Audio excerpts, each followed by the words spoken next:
This story is one that I've really been enjoying making, a nice reimagining of Kurama and Kushina. Mostly this idea and the way it was planned and evolved was originally taken from the Naruto One-Shot that Kishimoto made prior to the serialization of this series. In that story, Naruto wasn't a ninja and his father was never Hokage. Instead, he was the spawn of the nine-tailed demon fox who had been sealed up by the Kage. While this story is obviously still about ninja, I do want to explore Naruto as the son of the nine-tailed demon fox, so why don't we get into it? Welcome to the Amagi. Before we begin, we publish a new video every day, so be sure to subscribe to our channel and ring the bell to get notified about our latest videos. If you don't, Itachi will come to your house and put you under the Tsukiyomi, and nobody wants that. The Amagi's reach stretches beyond just this channel, so if you're a fan of us, please consider subscribing to our other channels and following us on all of our social media. Help us reach our goal of passing 100,000 followers on all of our accounts by the end of the year. For any of you who haven't seen the previous 3 parts, it's highly recommended that you go and watch them before you watch this video. Now, as for the recap, Kurama had lived near a village that he loved, and within that village was a girl that he also loved. She was kind to him and showered him with affection. He felt this love and returned it, and eventually the two were married, Kurama and his beloved Kana.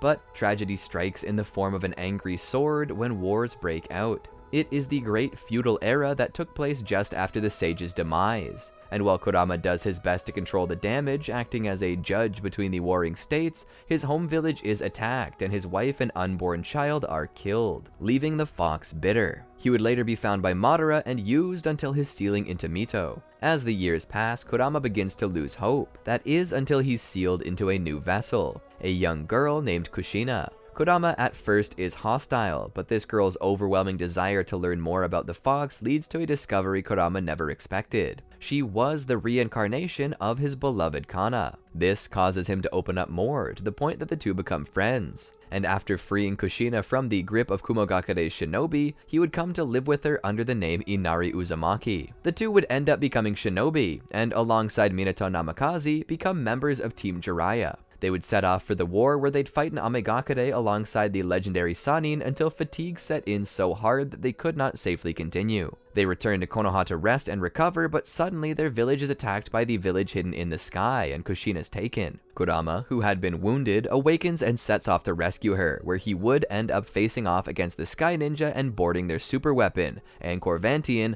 where Kurama would battle against the Supreme Leader Shino in an attempt to stop him and save Kushina. This is successful, but as the fortress falls from the sky, Kurama is caught in the crash and left buried under the rubble for a long time, grievously wounded. He's returned to the village, and it's here that Kushina and Kurama share their first kiss. Time. It flies by. Unseen, it passes forward, its cosmic arms ticking across the clock of destiny. For humans, it seemed like so long, but for a creature of such a long lifespan as Kurama, the 4th dimension was more easily seen, its effects becoming more noticeable to him. Love was a sensation he once hated. He possessed it once, and it was so cruelly taken from him, but now he had it again. He had taken her hand in marriage. Such a strange relationship, a prisoner and a human sacrifice finding love in each other's arms. It was not long after this unity of hearts that another blessing was given to them, a 3rd heart to love. Kurama was surprised when he heard. He was scared. He almost had a panic attack. But her soothing touch reminded him that everything was going to be alright. Together they spoke of the child, what to name it, when suddenly she seemed to change the subject. Did you read the newest novel Master Jiraiya wrote? Kurama's brow twisted in confusion as he was unsure why it was that she would jump to such a strange topic out of the blue, but he humored her. No. I didn't even know he made one. Kushina seemed horrified at the lack of care Kurama was displaying. He sent it to us and even signed it as a gift. The tale of the utterly gutsy shinobi, she said. Kurama thought back. Oh, that. I did read that. Thought it was garbage. Didn't know Jiraiya wrote it. Kushina rubbed her face. It was true that this was far from Jiraiya's bestseller. In fact, he could hardly get anyone to buy it. He was basically giving them away, vowing that he would never write anything but lemon for the rest of his life. She looked it over. The story maybe could have been a little better, but the heart was there. The motivations and the drive of the main character to never give up, Kurama asked. He pulled the book to him. Naruto was the best part of that book. I would have enjoyed seeing him in another novel, probably one not written in crayon. Kushina almost laughed, but stifled it before she showed any cruel disrespect to her sensei. Naruto was one of the best protagonists I've ever seen. His conviction almost seems impossible, but somehow it worked. That's why I want to name our son after him." Kurama rolled his head back. "Kushina, we're not naming our son after a fish cake." She huffed. "Then what was your idea?" He thought for a second. "Kurama too." Kushina's gaze felt like he had just swallowed 1,000 needles. "Fish cake is good." The two continued their journey into love and parenting, Kurama spending this time ever by her side. He was still a member of Konoha's military forces. Kushina received time off from the war due to her pregnancy, but Kurama did not. But did that stop him from staying by her side? Nope. Kurama just decided to go AWOL. I mean, what could they do to him? He was their nuclear deterrent. After everything they had done to him, they were lucky he hadn't turned his guns on them. Perhaps Hiruzen knew that too, because he didn't push it further. Kurama, on the few days he actually did bother to report in, seemed a little nervous. Stressed. He snapped, and his wit was sharpened to a razor edge. His aggression was something Hiruzen had come to understand from Kushina, who had been secretly cleaning up after Kurama's messes from behind. Hiruzen realized that Kurama had previously seen himself conceive a child with a previous lover during a war, and it was while he was away at war that both his love and his child were slaughtered. He was obviously fighting through some pain despite the joyous occasion of conception. Hiruzen would sit by the fox during one of their conversations. "What's bothering you?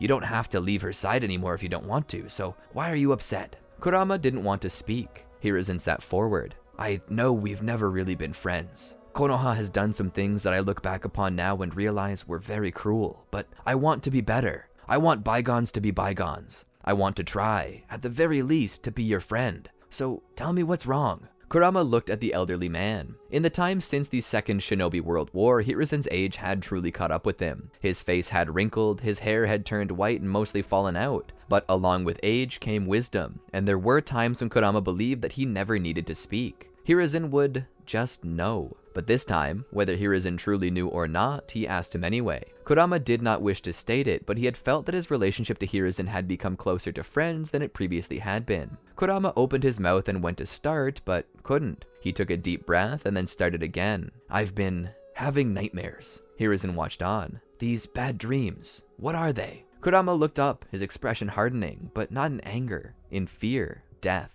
death." Hiruzen watched on, his own expression showing concern. Kurama continued. "I see Kushina. She's giving birth, and she dies. I see blood, so much blood, and the baby, Kurama had not noticed yet that a couple tears were rolling down his cheeks. "It dies too." Hiruzen sat forward and put his hand on Kurama's shoulder. "It's okay, Kurama. A dream is just a dream. It means nothing." Kurama looked up. "Not for me. I dream prophetically." Hiruzen nodded, understanding his plight. "She'll be fine. I have the greatest doctors on hand." Kurama shook his head. "No, in my dreams, it's not because of the birth that they die. Someone kills them." Hiruzen's brow furrows. "She's murdered while giving birth?" Hiruzen was wondering if this dream was merely a manifestation of the beast's previous trauma, but at the same time he wanted to put his friend at ease. "It's okay. I won't let it happen to you. You've done so much for our village. I would be happy to do something for you. I will provide the best doctors and give her a personal guard." He pushes himself into Kurama's gaze. "Listen,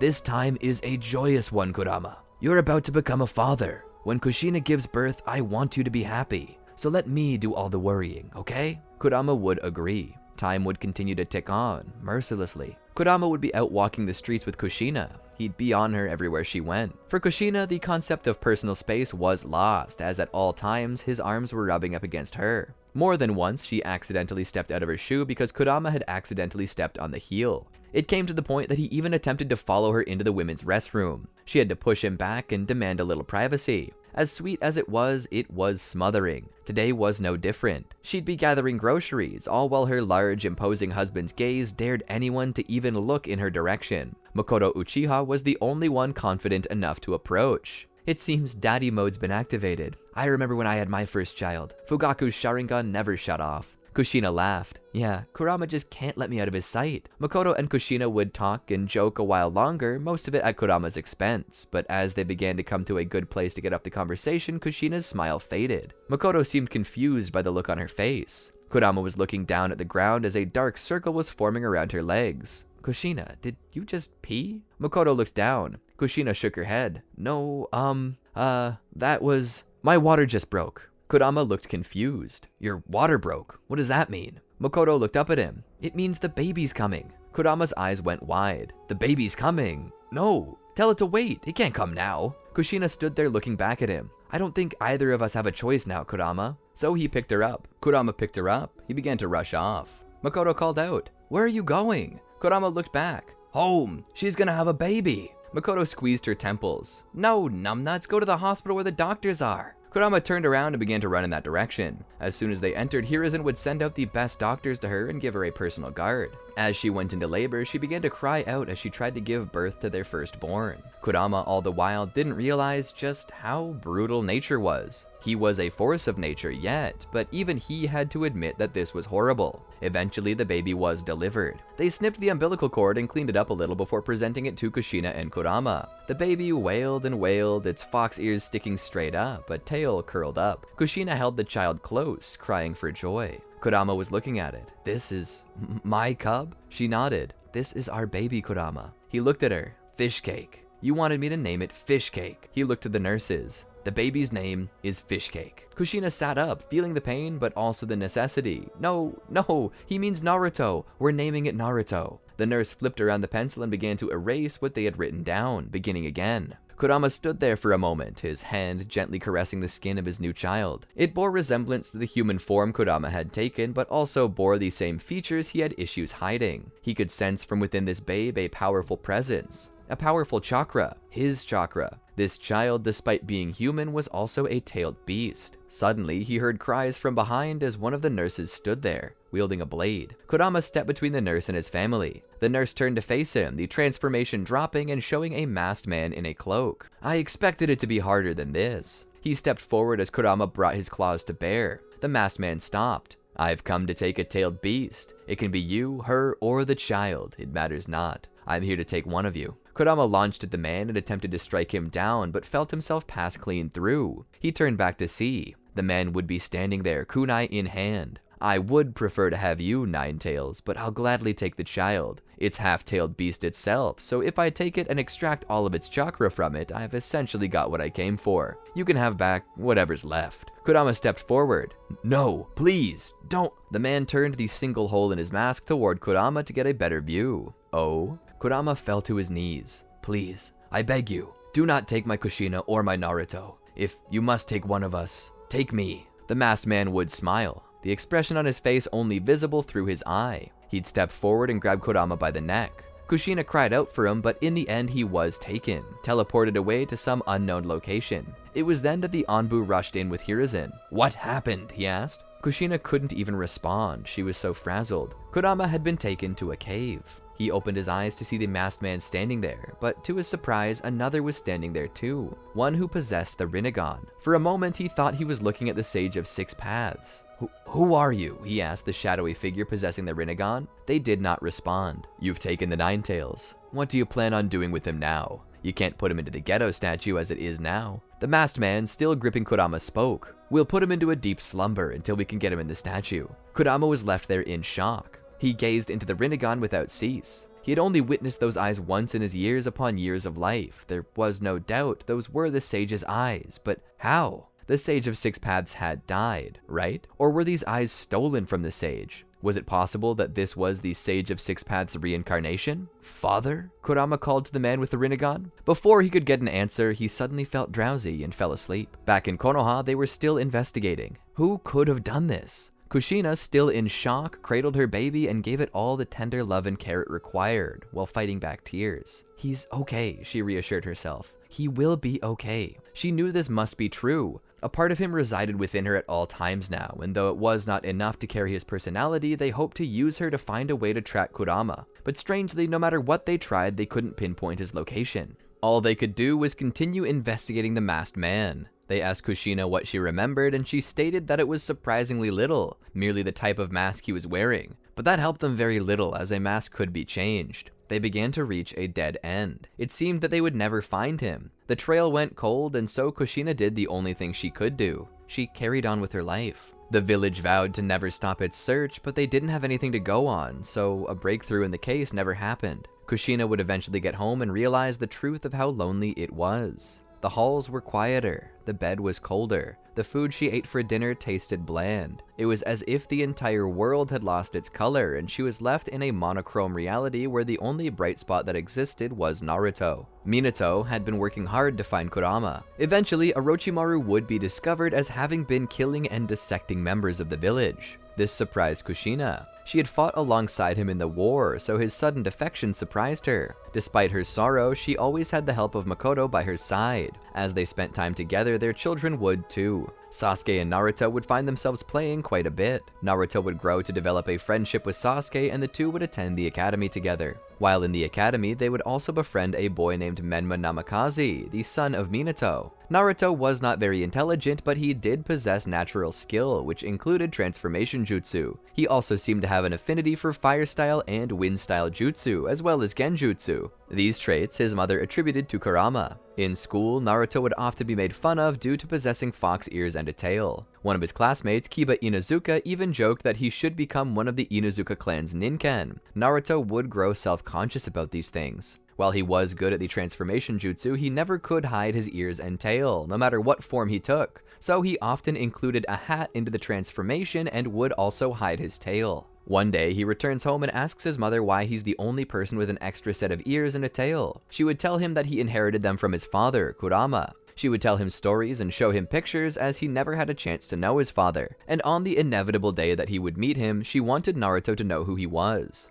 Naruto would eventually ask where his father went and why he's not around anymore. Kushina would merely state the truth. He had been taken. Where he was now, she didn't know. She told them that she spent every day looking for clues, keeping close with the intelligence team, but for some reason they never heard anything about the masked man. It was as if he were a ghost. Naruto would lament knowing that his father was missing. As he continued to study in the academy, the time would come that he was to graduate. When asked to use the clone transformation jutsu, he tended to fail, not because it didn't work, but because he always had to add a hat to hide the ears. However, they would pass him anyway, especially when he made use of the tailed beast bomb, which would be mistaken for the Rasengan, an A-class jutsu. He'd eventually be put on a team beside Menma and Sasuke, all three assigned to Team Kakashi. And the first thing Kakashi would do would be to ask them about themselves and what was it that they wanted the most in life. For Menma, that was becoming Hokage, and for Sasuke, that was to become the head of the Konoha military police force. But for Naruto, his dreams matched the will of his mother. He wished to find and rescue his father. An admirable dream, Kakashi would call it.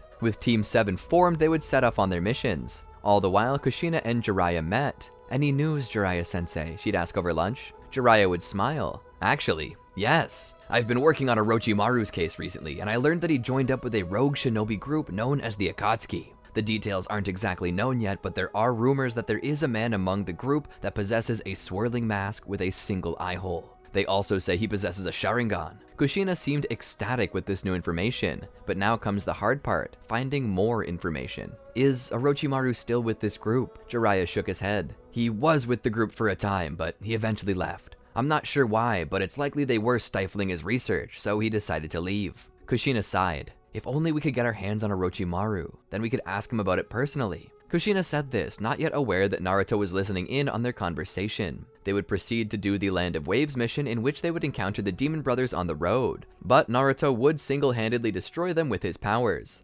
Naruto, by this time, is essentially in full control over his version 1 cloak. He doesn't yet know how deeply his power can go, but he does at least have a grasp on this. Its strength shocks even Kakashi and Sasuke. Kakashi had heard the rumors from his mentor, but he never thought that this child would have so much power. Naruto would have a far harder time with Zabuza, but luckily for them, Menma was there. Menma would attempt to use Shuriken Jutsu to attack Zabuza, but Zabuza would merely block them with the Executioner's Blade. To Zabuza, this was merely a novice's attempt to attack him, but it was far more than that. Menma would create a Rasengan and suddenly use the Flying Raijin Jutsu to appear behind Zabuza and place the orb right into his back, sending Zabuza flying and freeing a surprised Kakashi. Zabuza would cough up blood, the strike having caused damage to his internal organs. Haku had no choice but to step in at this point as the battle was lost. Taking the supposedly dead Zabuza with him, Haku escapes. The team would stop by the home of Tazuna to rest after their long and eventful journey. As they ate dinner, they'd be surprised by the presence of a child who grew hateful towards the group, criticizing their dreams.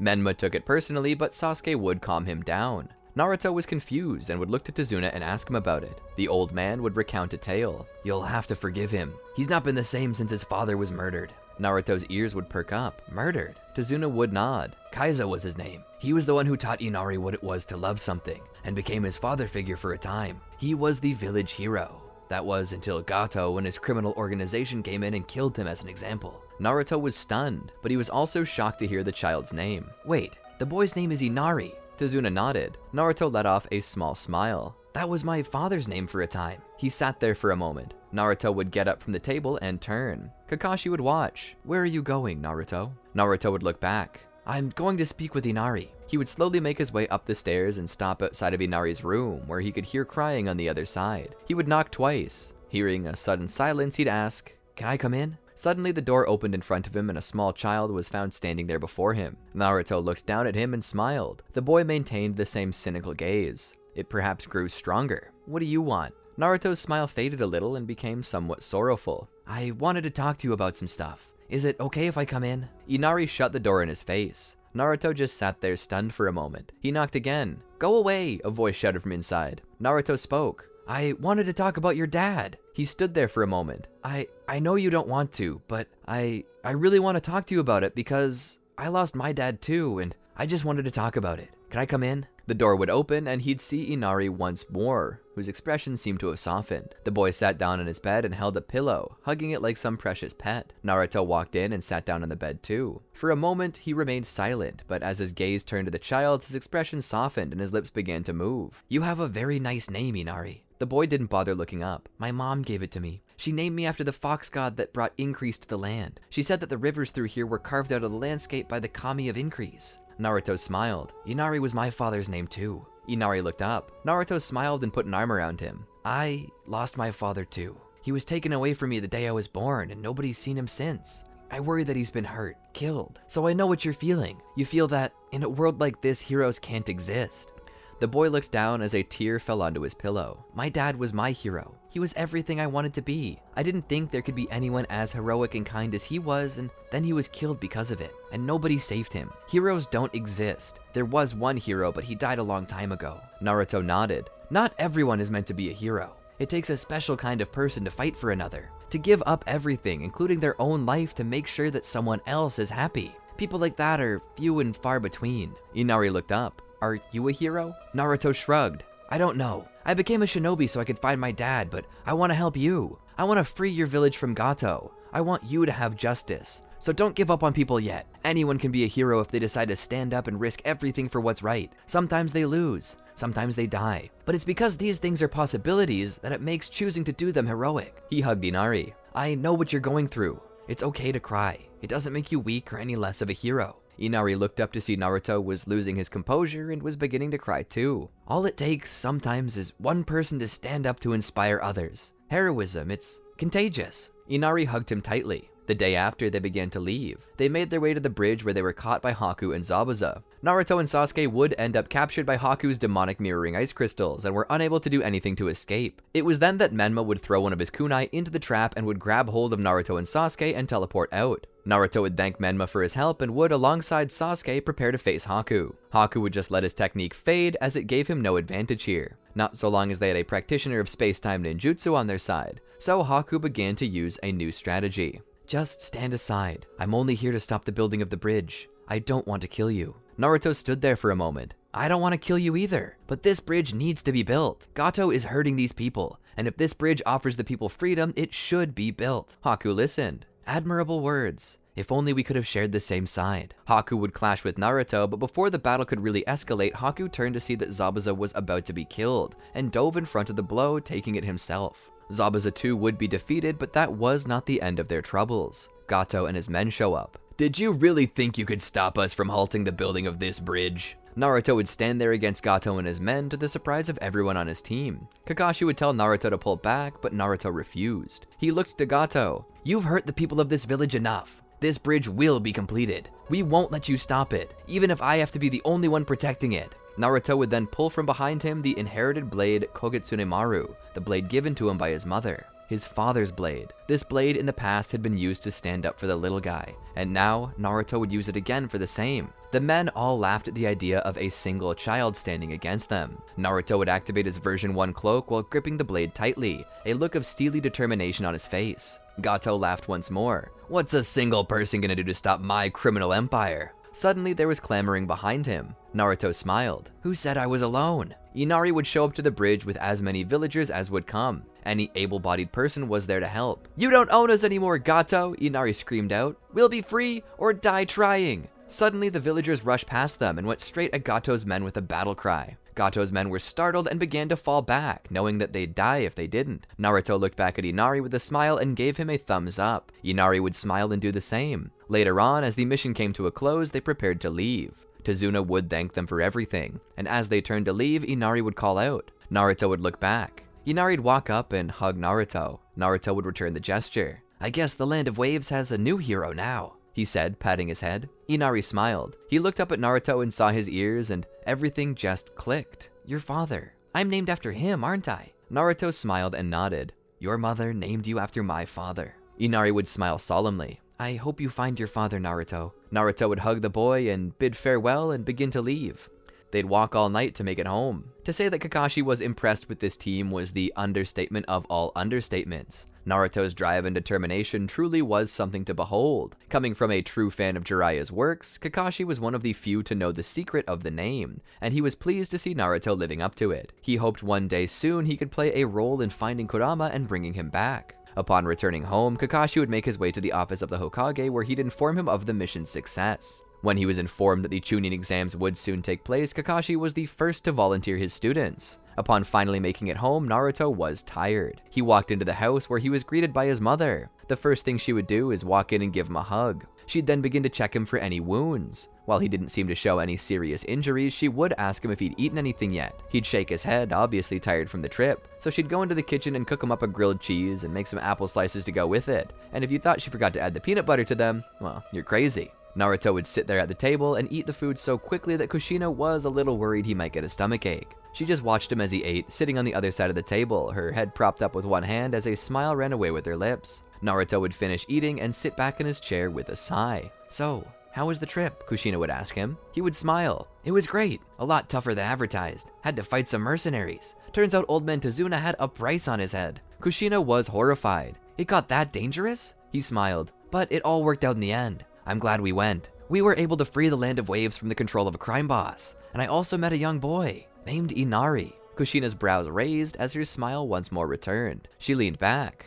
Oh, did you? Naruto nodded and explained the situation Inari had been in, and how he related to him. Kushina smiled. Well, I'm glad it all worked out. She stood. So what do you want to do now? Naruto lay his face upon the table. Sleep. Kushina giggled. Well, go take a shower. I'll get your bed ready. Naruto would walk off to do as commanded. Kushina would begin to set up his bed for him. She thought back on how similar to Kurama he really was. He had drive and ferocity, but there was something in there that Kurama didn't seem to have. Where he got it from, she didn't know, but it was a genuine kindness, so deep that it seemed he would be willing to give you the shirt off his back if prompted. He genuinely cared for everyone, and he made friends wherever he went. If they were open to being friends with someone that looked as strange as him, then they'd become good friends. It seemed like that was something more than genetic though. It was inscribed into his very soul. He would return and crawl into bed where his mother would pull the sheets up on him. She sat there as he fell asleep. She kissed his cheek, and for a moment she had been transported back in time to when she and Kurama were younger. She wanted to protect this forever, but what she wanted most of all was to bring Kurama back so that Naruto could have his father again. She closed the blinds and kissed his cheek once more. Good night, Naruto.